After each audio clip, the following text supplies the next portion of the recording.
True news, right on time. Assam के दिलों की धड़कन और सांस्कृतिक प्रतीक स्वर्गीय जुबीन गर्ग से जुड़े हाई प्रोफाइल केस में कुछ बहुत ही दिलचस्प और तेज कानूनी हलचल हो रही है। इस विश्लेषण में सीधे फास्ट ट्रैक कोर्ट के अंदर चलते हैं और बिना किसी देरी के समझते हैं कि इस मामले में फिलहाल क्या नए डेवलपमेंट सामने आए हैं। तो चलिए जल्दी से देख लेते हैं कि आज किन अहम पहलुओं पर बात होगी। सबसे पहले नजर डालेंगे बेल वर्डिक्ट की टाइमलाइन पर, उसके बाद बात होगी सिंगापुर डिफेंस के उस खास तर्क की, फिर समझेंगे कि बाकी आरोपियों की इस वक्त क्या स्थिति है, और अंत में चर्चा होगी उस विवाद की जो पारदर्शिता और जनहित को लेकर कोर्ट में गरमाया हुआ है। शुरुआत करते हैं हमारे पहले हिस्से से, बेल वर्डिक्ट टाइमलाइन। देखिए, फास्ट ट्रैक कोर्ट में चीजें बहुत तेजी से आगे बढ़ रही हैं। 28 अप्रैल को सिद्धार्थ शर्मा की बेल हियरिंग का काम पूरा हो चुका है। अब उम्मीद यही है कि अगले 1 से 2 दिनों के भीतर बाकी बचे हुए आरोपियों की चार्ज हियरिंग्स भी पूरी कर ली जाएंगी। और फिर आता है सबसे बड़ा दिन, यानी 2 मई, जब बेल पर अंतिम फैसला सुनाया जा सकता है। 2 मई, ये तारीख इस पूरे मामले में एक बहुत बड़ा टर्निंग पॉइंट साबित होने वाली है। कोर्ट ने अपना फैसला फिलहाल सुरक्षित रख लिया है। अब सबकी नजरें इसी दिन पर टिकी हैं, क्योंकि यही वो दिन है जो तय करेगा कि शर्मा को कोई कानूनी राहत मिलेगी या फिर उनकी मुश्किलें और बढ़ेंगी। अब रुख करते हैं हमारे दूसरे विषय की ओर, सिंगापुर डिफेंस और इससे जुड़े कानूनी दांवपेच। असल में बचाव पक्ष ने कोर्ट में एक बहुत ही दिलचस्प रणनीति अपनाई है, जिसे सिंगापुर लिमिटेशन कहा जा रहा है। उनका साफ तौर पर यह दावा है कि भाई सिद्धार्थ शर्मा की जिम्मेदारी बहुत ही सीमित थी। उनका काम सिर्फ और सिर्फ जुबीन गर्ग के उन प्रोग्राम्स और इवेंट्स को मैनेज करना था जो सिंगापुर में हुए थे। इसके बाहर की किसी भी गतिविधि से उनका कोई लेना देना नहीं था।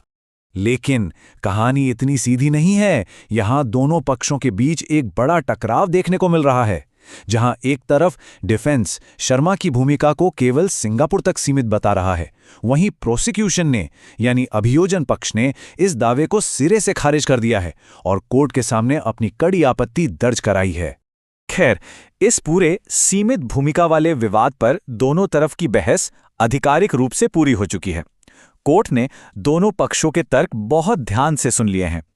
अब ये देखना वाकई दिलचस्प होगा कि अदालत इन विरोधी दावों का मूल्यांकन किस तरह करती है। आगे बढ़ते हैं तीसरे विषय पर, इस केस से जुड़े अन्य आरोपियों की स्थिति। ये समझना बहुत जरूरी है कि सिद्धार्थ शर्मा इस पूरी कानूनी पहेली का बस एक छोटा सा हिस्सा है। इस केस में कई और नाम भी शामिल हैं।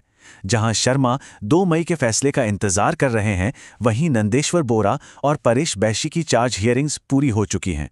इसके अलावा 5 अन्य अज्ञात लोगों की हियरिंग्स अभी चल रही हैं। और हाँ, श्यामकानू महंता का एक बिल्कुल अलग ही मामला चल रहा है जो पारदर्शिता से जुड़ा है। अगर हम कोर्ट की इस तेज गति पर गौर करें तो 2 आरोपियों की कानूनी प्रक्रिया पूरी हो गई है और 5 की अभी बाकी है।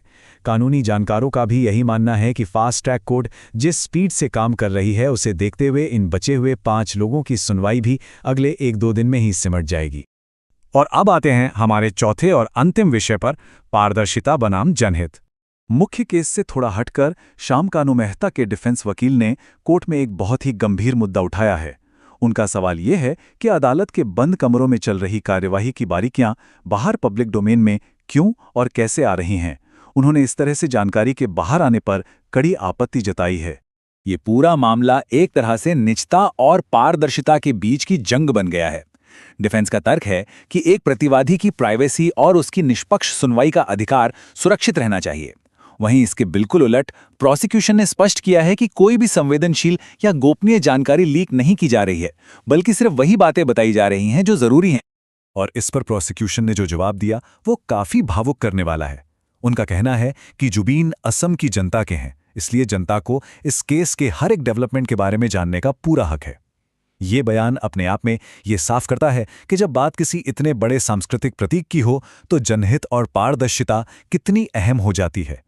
तो इन सब बातों के बाद सबसे बड़ा सवाल यही उभर कर आता है, 2 मई का ये बहुप्रतीक्षित फैसला इस हाई प्रोफाइल केस को किस नई दिशा में ले जाएगा। फास्ट ट्रैक कोर्ट की अभूतपूर्व तेजी और दोनों पक्षों के ये जबरदस्त कानूनी दांवपेच आगे क्या नए खुलासे करेंगे। इस पूरे मामले पर नजर बनाए रखना वाकई बहुत ही जरूरी होगा।